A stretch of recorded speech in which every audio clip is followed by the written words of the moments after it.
So, you want to learn more about poison ivy, huh?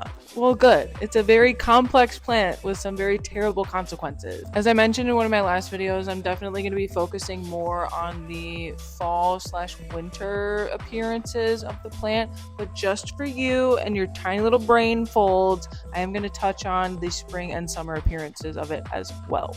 As we all know, this is the summer growth. This is what most people encounter when they see poison ivy. Leaf clusters of 3, it's usually climbing up a tree or sometimes fencing in people's yards. But just like you, it will look different under different living conditions. Sometimes the leaves are serrated, sometimes they're smoother, sometimes they're a little more narrow, sometimes a little more round. Sometimes it's growing up a tree, sometimes it's growing as its own unique individual little shrub-like plant. The odds are really working against you when it comes to properly IDing this plant. However, some key things to look out for that are pretty consistent across all the different growth patterns of it are leaf clusters of 3.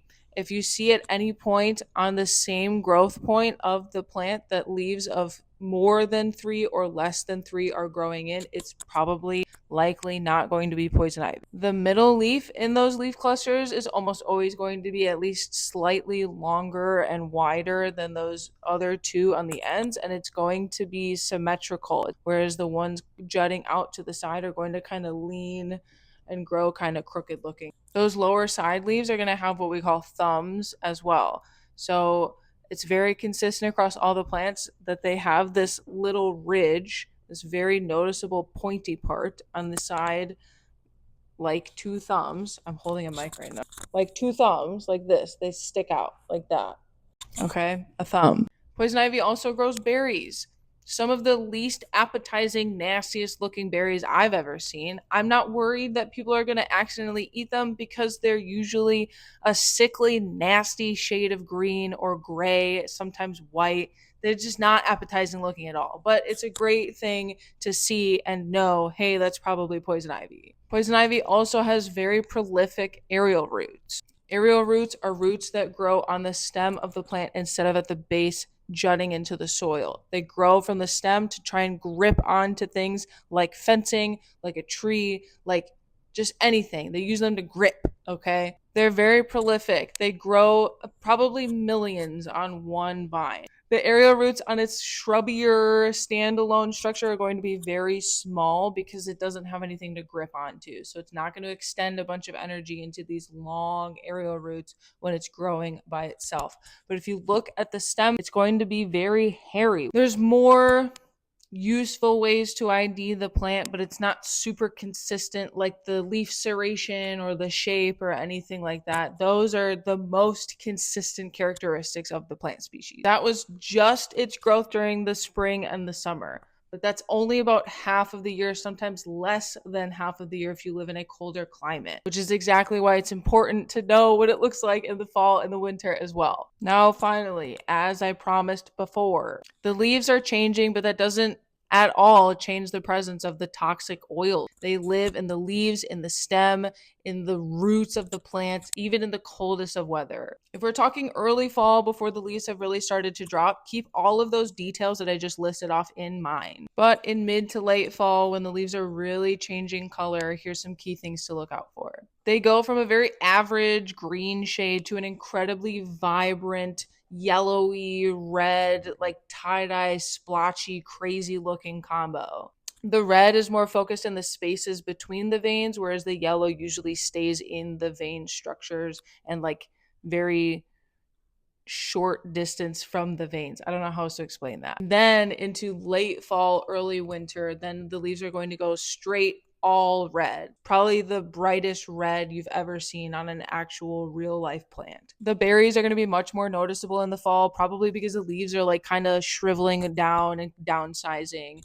Again, they're just going to be a sickly, not appetizing looking berry. I'm not worried anyone's going to eat them. Now, in the even colder months of late fall and early winter, these are the times where people are the most likely to go looking for firewood, for camping, or just even on their own property to build a little bonfire or something. Another very important thing to note is that the toxic oils that are responsible for your skin reaction when touching them can become airborne in the smoke of a bonfire. It will affect you negatively. It will affect all of the wildlife around you negatively, okay? So please, please do not burn it. Probably the most important detail is going to be the aerial roots. It is a very, I don't even know how else to explain it.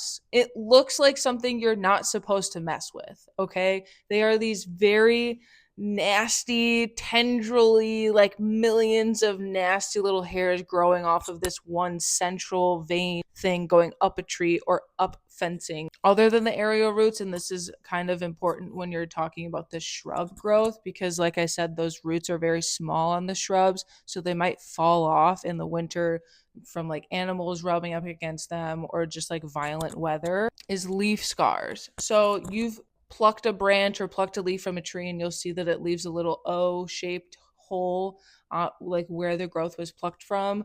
When the leaves fall off of poison ivy in the fall, it leaves like a U shape, almost like a fingernail indent on the stem. One of the last most consistent, most important details are what it looks like coming out of winter and in early spring as well. In early spring, the leaves are going to start budding again, and the buds themselves are typically going to be red. It's important not to bump into a poison ivy plant even during the early spring before the leaves have fully formed, because the buds can easily break off and wind up in your clothing somewhere, in your shoe. They can just follow you around a lot easier. Another key thing to note is that a lot of people will say that the buds are kind of like chocolate chip shaped, but frankly I think most buds are that classic teardrop shape. So if you're just going off of that, it's going to be kind of hard to distinguish it from other buds. I think the U-shaped indent, any like texture on the branches that these buds are coming off of, they'll have raised pores on them as well. They look like just tiny little bumps all up and down the branches of it. This is how I know you actually gave a fuck about learning about poison ivy, because this is a long, very boring educational video. So if you made it this far, leave me some green colored emojis in the comment section. And if you feel like I left out any important details, please educate me. Let me know in the comments as well. Let me know if you want me to touch on any other toxic plants or just any other plants in general. Just let me know. Share this with your friends. This is actually a useful video. I'm not joshing anyone here. I'm being for real now. Hi, this is me editing it the next day, and I just realized I did a very bad job of filming that outro. I hope at least one person found this video useful in any kind of way. If you're interested in this kind of stuff or just other nature content in general, please like and follow. And that's it. Okay, thank you. Bye. Not a tripod, not a ring light, nothing useful in sight, just some duct tape and a fucking chair.